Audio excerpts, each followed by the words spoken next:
What's up YouTube? It's Ken again. In this video we are changing the transmission fluid on this 2010 Odyssey.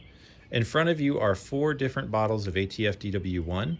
You need about 3.3 quarts and each bottle is a quart. Also, when I buy from the dealer, they are often very kind and provide me with what you see there, which is the crush washer for the drain bolt. If they don't provide it like they do here, you can just ask for one. It might be 20 cents or something like that. Maybe with inflation it's like $1 now, I don't know. But you need one, so make sure to get one. As you're watching, if you enjoy the content, please give us a like. And please consider subscribing so that you see future videos. When I'm doing transmission fluid changes, one of the things I like to do is at the very beginning, down here is essentially the fill bolt, and we have to loosen it in order to put a funnel down here and then replace the fluid that we lose when we drain it. We're just doing a drain and fill. So we want to make sure we can loosen that before we loosen the drain bolt that's down below, because if we can't get that out, then we're going to have a problem when we need to refill the transmission. So I want to make sure we can do that first and that there are no issues. Important to know, if you've run your car for a while and it's really hot and warm, anything that you touch back here is going to be very hot, including the drain bolt once you get it out. So this is what it looks like, and we'll see it again in a second here. Right there is the bolt. This is my setup. I just have quite a few extensions linked together, and I'm going to put a very big ratchet, or you could do a breaker bar at the end of this and turn it counterclockwise, of course, to loosen it. And the bolt down there is a 17 millimeter. I'm pretty sure this whole process is applicable for a lot of different Hondas. And let me tell you something, this bolt is tighter than my pocketbook is right now. And that's pretty tight because of inflation. Get ready for a loud pinging noise as this thing breaks loose.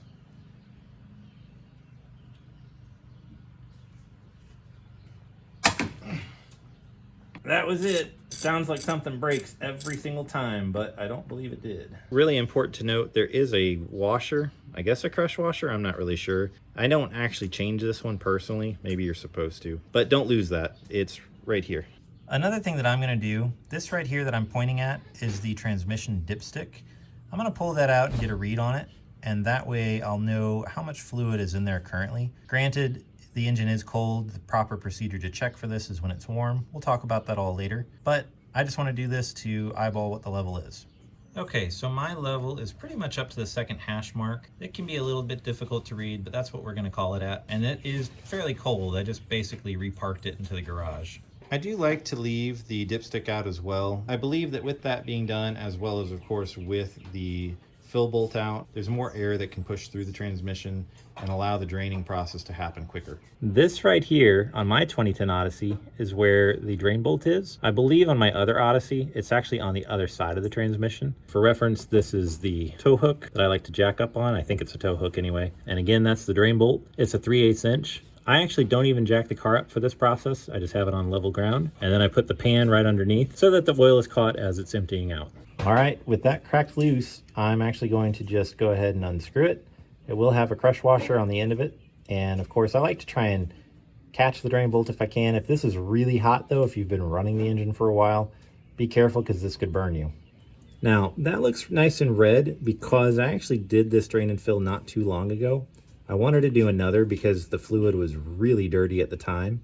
And I just wanted to take an assessment of how dirty the fluid was and basically do another drain and fill so that I could get the fluid a little bit cleaner. It had been a while, I believe, since the last time this had been done, according to the service maintenance. And I bought the car not too awful long ago, a couple of years ago. Now here's a look at our spent fluid, or our old fluid. It's not too bad, honestly. It's got a good reddish tinge to it, but definitely I think it was good to have changed it twice in a row and just really try and put some nice fresh stuff in there. And just a note, the stuff that I changed initially, whew, was it bad. It was pretty burnt and brown compared to this. This is more fresh, of course, mixed with the fresh fluid that I just put in. Also too, when I had changed it about a month or so ago, this was pretty dirty and caked with shavings, you know, metal shavings, probably clutch material. And I wanted to get an assessment of how bad it was, you know, again, about a month in. All right, and here is the swipe that I've been waiting for.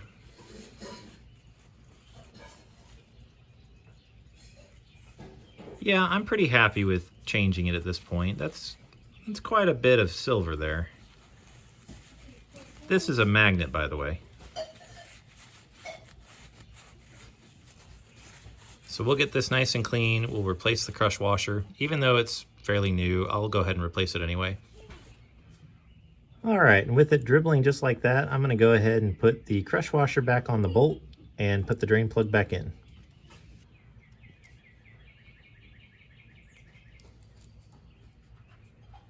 Just like so. I will find and throw up onto the screen the torque setting that'll be on right now. But for anything drain related, any drain bolts, I actually, for the most part, this is a general rule of thumb for me, not maybe for every drain bolt, but for most, I like to just snug it down and then turn it a little bit harder, a little bit more, not quite even a quarter of a turn, just enough to feel like it's on there nice and tight. I've never had a problem doing that, so follow your heart. If you want to use the torque setting, you're more than welcome to, but I'm just explaining what I like to do. With the drain bolt tightened down, this is the funnel that I use from Harbor Freight, and it is a long neck funnel that sticks right down there. You have to kind of orient it, and I do find that I have to bend the top to get it in place, but it works just fine. Just don't be afraid to move things around gently, of course, not too severely to break anything, but we'll put this in place and then we'll be ready to pour. As can be seen here, everything is in place. Good to double check that. You don't want to not have this in the drain port and just spill ATF all over your driveway or garage or wherever you're at. That'd be bad and costly. All right, so I'm cooking with some half bottles here, and I will be using a little bit more than probably 3, if not even 4 bottles total. Your situation will probably be different. You'll probably just need 3.3, as mentioned before. But I'm gonna get started. Okay, now it's best to pour like this, okay? Okay. Don't spill any if you can help it. Good job. This is about 400 milliliters. Yep. All right, and let's put the cap on that. Those cookies, I can have all of them because they aren't really sugary. Oh, okay. You're having cookies? Yeah. Oh, man. So 946 milliliters total. So we had about 400, and I'm going to call it 410 in that one. I'm just keeping track as I go. Like that? Yep, you can go a little faster. Like that? Yep, keep going, keep going. It's not even close to this one good enough. Now you can dump the rest of it in pretty good. Good job. It's not even closer to getting out the funnel. All right, hold on, keep going, keep going. Done. Wait, whoa. Okay. That's your 4th one? Yep. Now, I'm actually going to call this one 3 and some change. So I feel like we can dump this whole thing in here because 9, let me think about that for a second. Yeah, we should be fine. So go a little slow, but go ahead and dump it in. Wrong side. Yep. Like that? Yep. Keep going.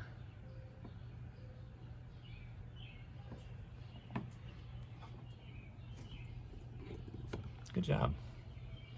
How? Oh, okay, now just set it in there so that it drains.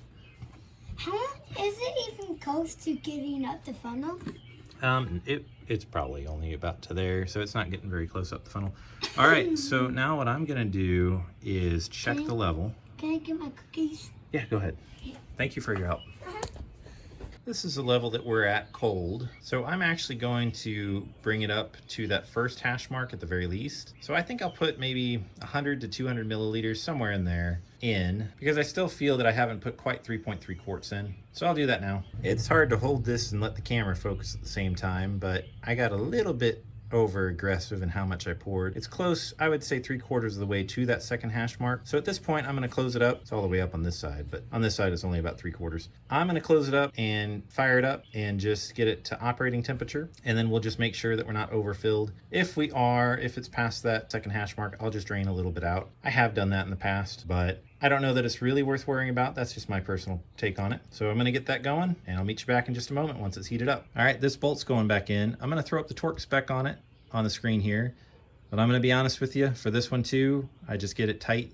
I don't even get it that tight because this bolt, for whatever reason, maybe because of the heat, it gets wicked tight. So I don't worry about it too much personally, but I wanna give you the info so that you can follow your heart on it for yourself. From the operator's manual, here are the instructions on checking the level. Do notice that the ATS Z1 reference is dated, and the fluid that we have is the replacement. Trying to get a good angle on this, my camera will not focus very well, but you can see that it is between the dots, and there's a little bit of a blank spot right between them. And then on the other side, it's a little bit more clear maybe, where the fluid's right up to that second dot.